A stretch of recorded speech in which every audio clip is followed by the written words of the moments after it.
Kenapa Salafi sangat dibenci di Indonesia? Kalau kita jujur melihat realita, kata Salafi sering jadi bahan olok-olokan di Indonesia. Ada yang bilang Salafi itu keras, ada yang bilang ekstrem, bahkan ada yang menuduhnya kelompok radikal. Padahal, kalau ditelusuri, Salafi itu cuma istilah untuk orang yang ingin kembali kepada pemahaman Islam yang murni, sebagaimana dipahami oleh Nabi Shallallahu Alaihi Wasallam, para sahabat, dan generasi terbaik setelahnya. Lalu, kenapa bisa dibenci?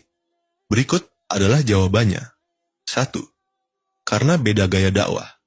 Salafi biasanya tegas dalam menjelaskan akidah dan sunnah. Mereka sering mengingatkan mana yang benar dan mana yang salah tanpa banyak kompromi. Di masyarakat kita yang terbiasa dengan sikap semua agama sama, semua aliran benar, sikap tegas ini dianggap keras atau enggak toleran.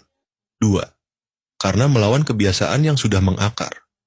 Banyak tradisi di masyarakat yang sebenarnya tidak ada dalilnya. Misalnya ritual tertentu yang bercampur dengan budaya lokal. Saat Salafi mengingatkan bahwa itu tidak ada tuntunannya, orang jadi tersinggung. Akhirnya muncul stigma. Wah, Salafi suka membid'ahkan orang lain. Padahal maksudnya bukan untuk menyalahkan pribadi, tapi untuk meluruskan ibadah agar sesuai dengan tuntunan Nabi Shallallahu Alaihi Wasallam. 3. Karena faktor media dan politik. Media sering memberi label negatif, radikal, garis keras, wahabi. Apalagi ditambah isu politik, sehingga kata Salafi jadi menakutkan. Padahal, kalau kita lihat di masjid-masjid Salafi, isinya ngaji Quran, hadits, belajar nahwu syaraf, belajar akidah.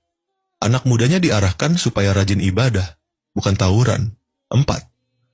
Karena manusia memang cenderung tidak suka kebenaran yang murni. Sejak dulu, orang yang membawa kebenaran sering dibenci.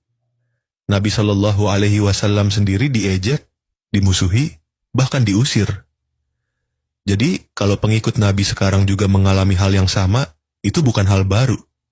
Rasulullah Shallallahu Alaihi Wasallam bersabda, akan senantiasa ada dari umatku segolongan yang menegakkan kebenaran. Mereka tidak akan celaka karena orang yang menghinakan mereka, sampai datang keputusan Allah, hari kiamat. Hadis riwayat Bukhari dan Muslim. Hadis ini jadi penguat. Meskipun Salafi sering dibenci, dicap negatif, atau dimusuhi, selama mereka berpegang pada Quran dan Sunnah dengan pemahaman para salaf, maka itu tanda kebaikan. Karena Nabi Shallallahu Alaihi Wasallam sudah mengabarkan bahwa kelompok yang berpegang pada agama dengan murni pasti akan ada sampai akhir zaman. 5. Karena manusia tidak suka diingatkan. Setiap orang punya kecenderungan ingin bebas. Saat ada yang mengingatkan tentang akidah, syirik, atau bid'ah, sebagian orang jadi marah.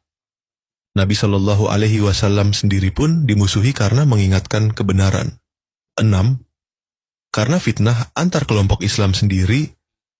Seringkali kebencian muncul bukan dari non-muslim, tapi dari sesama muslim yang berbeda manhaj. Padahal seharusnya umat Islam saling menasihati, bukan saling menjatuhkan.